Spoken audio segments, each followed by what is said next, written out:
जाते हैं कंप्यूटर पूरी बनकर, कितने लाखों हैं वहां, उनकी बड़ी तारीफ होती है, उनका तो इस्तेकबाल गुजरात में भी होता है, लेकिन उन पर कोई पाबंदी नहीं लगाई जाती है क्योंकि उन्होंने इस मुल्क को छोड़ा और वहां चले गए।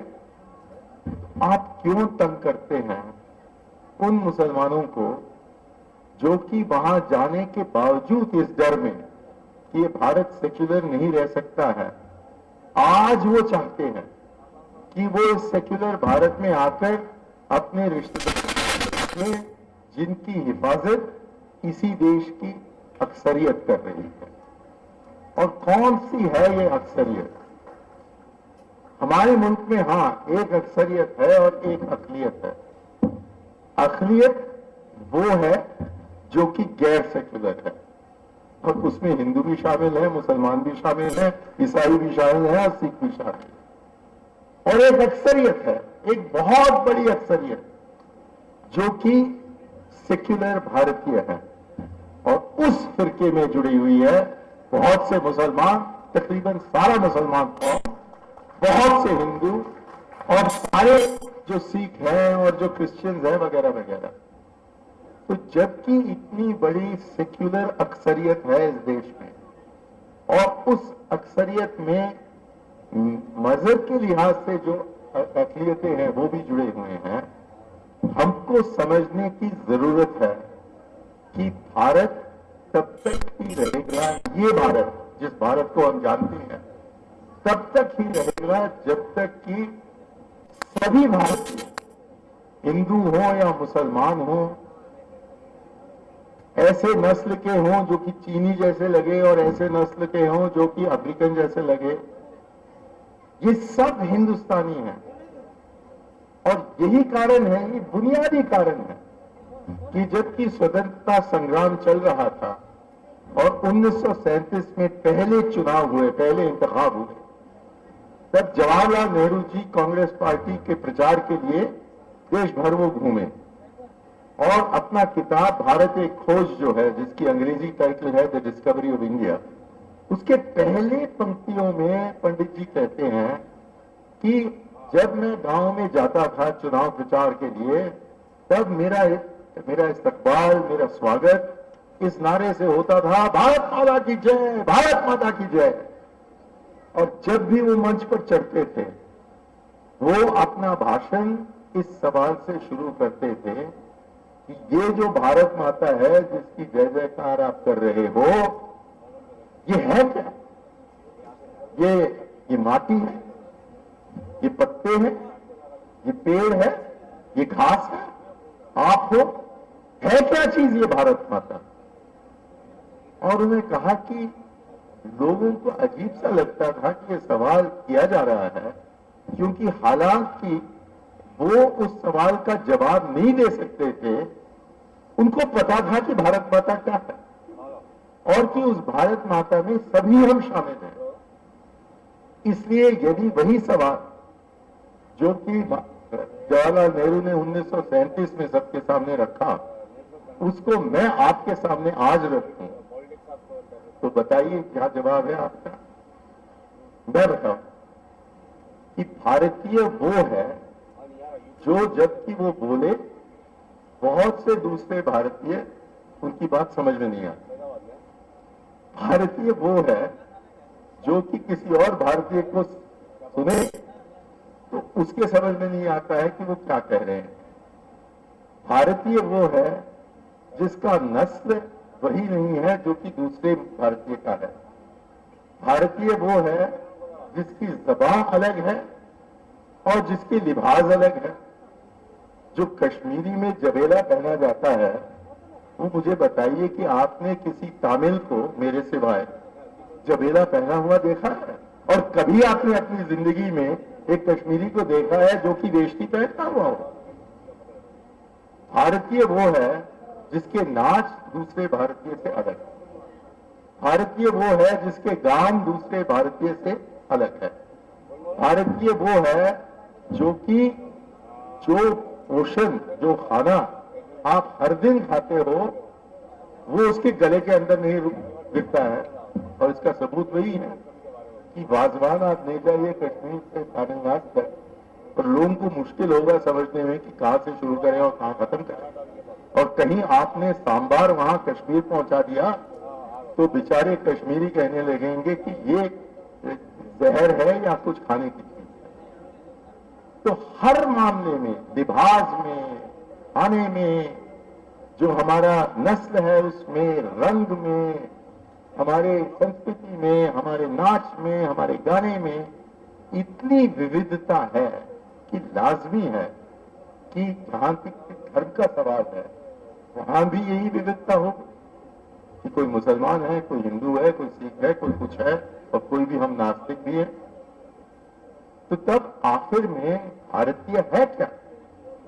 और इसका एक ही जवाब दिया जा सकता है, वो ये है कि भारतीय वो है जो कि समझता है कि और कोई व्यक्ति अपने को भारतीय कहे तो वो भारतीय है। बस ये है हिंदुस्तान की तहजीब और समझ। और इसको भूलते हैं वो लोग जो कि सांप्रदायिकता की तरफ जाते हैं।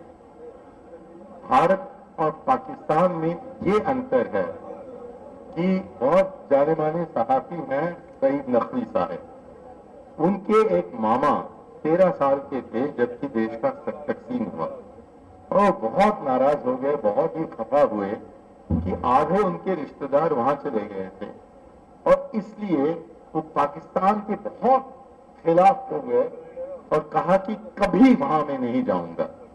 लेकिन जबकि उनकी रिटायरमेंट हो गई और वो कोई 65-70 साल के हो गए, तो उनके रिश्तेदारों ने कहा कि पाकिस्तान से आप नापसंदी करते हो, ठीक है, लेकिन जो तुम्हारे भांजे हैं, जो तुम्हारे भतीजे हैं, उनसे आपकी क्या लड़ाई है? जाकर उनसे तुम एक बार तो मिलकर आओ।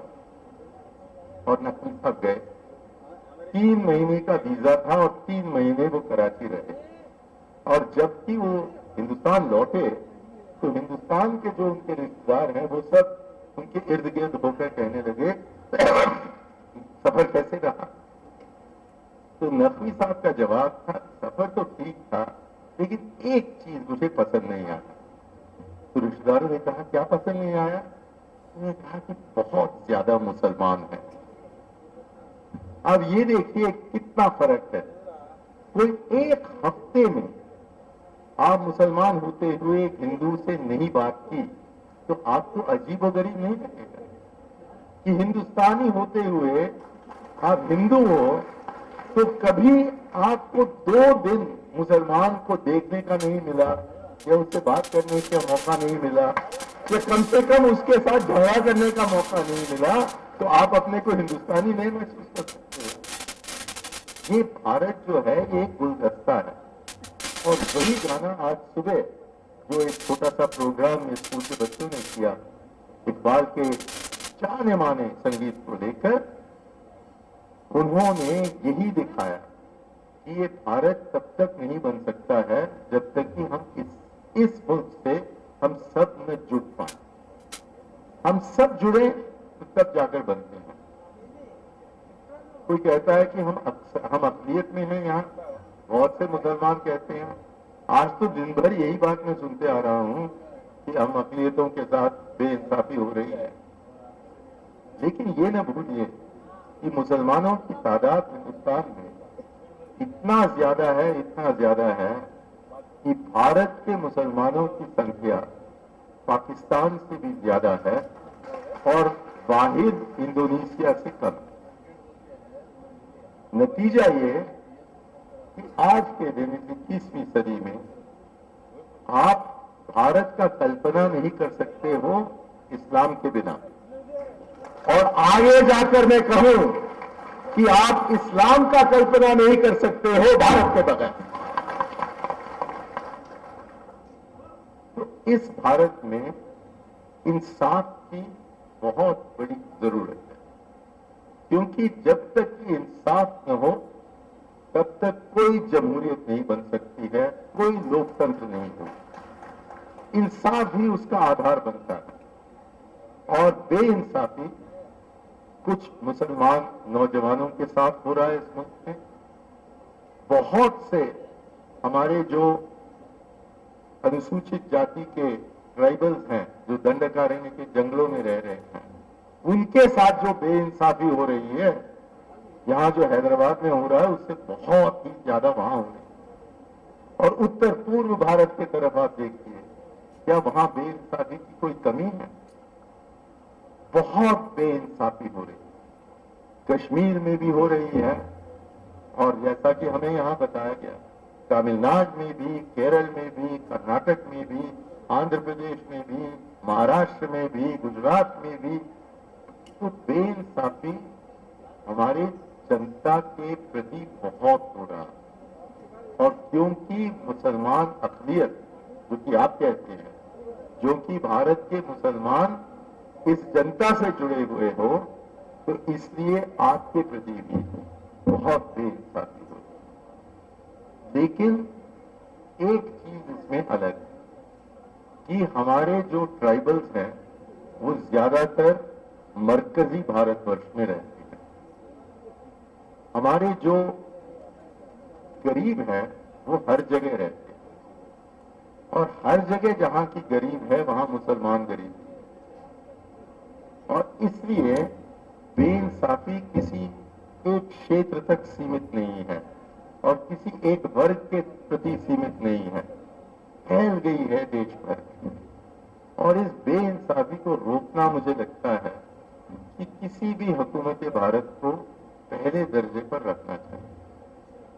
और दुख की बात यह है कि पंडित जवाहरलाल नेहरू, इंदिरा गांधी और राजीव गांधी के बाद मुझको नहीं लग रहा है कि इस सेक्युलरिज्म को जारी रखने के लिए एक खास प्राथमिकता दी जाए। आप देखिए कि 1952 में जबकि पहले आम चुनाव हुए, क्या हिम्मत जवाहरलाल नेहरू ने दिखाया। हम सब तब, जो भी वोटर था उसने 5 साल पहले देखा था जो हरकतें हुई थी तकसीम के वक्त, हिंदू हो या मुसलमान हो, और तब उन्होंने कहा कि मुझको इससे कोई मतलब नहीं होता कि हम जीतेंगे या हारेंगे, इस भारत को सेक्युलर रखना हमारा सबसे बड़ा फर्ज है, और सेक्युलर रखने में हम इंतखाब हार भी जाएं तो तब भी हम रहेंगे। क्या हुआ? जीते। इतना ही नहीं कि वो 52 में जीते, 57 में जीते, 62 में जीते, 67 में, और जीते ही गए, जीते गए। और भारत सेक्युलर रहा। इंदिरा जी के जमाने में भी बहुत हद तक सेक्युलर रहा, और फिर वो बाबरी मस्जिद का वाकया हुआ जबकि वो ताले तोड़े गए, और वहां से माहौल बिगड़ते गया, और फिर 90 के दशक को हम भूल जाएं तो शायद हमारे लिए बेहतर होगा। लेकिन उस 90 के दशक को हमें याद में रखना है, क्योंकि हमने उसे याद में नहीं रखा तो क्या पता कब वो वापिस ना आता। तो इसलिए मैं यहां मौजूद हूं ये बताने के लिए कि जो मुसलमान नौजवानों को पकड़ा जा रहा है दहशत के नाम पर और फिर जेल में डाला जा रहा है, और केस किसी के सामने नहीं आता है, और कभी कभी 8 महीने, बहुत कम 8 महीने, कभी कभी अक्सर 2 साल, 4 साल, 8 साल, और कभी कभी 12 साल, और एक मर्तबा कम से कम 16 साल। ये मुसलमान नौजवान जो कि 15 साल की उम्र पर पकड़ा गया था, जेल में बंद किया गया था, जब तक कि वो बाहर आता है वो 34 साल का हो जाता है, उसका पूरा यौवन खोया गया, जेल में डाला गया। और फिर सबसे बड़ी अदालत जो है हमारे देश में, सुप्रीम कोर्ट, वो कहती है कि ये तो मासूम। हाँ, मासूम तो आज भी है भैया, वो मासूम 16 साल पहले भी था। और आपने तब क्यों नहीं कहा कि ये मासूम है? ये क्या न्याय है कि उसको पहले 16 साल बंद कर रखते हो और फिर कहते हो कि ये मासूम है, जबकि सरकार का फर्ज बनता है कि 5-6 महीने के अंदर अंदर वो तय करें कि इसको पुलिस कस्टडी में रखना है या जेल में बंद कर रखना है, फिर केस शुरू हो। और जल्दी से जल्दी उसको खत्म करें।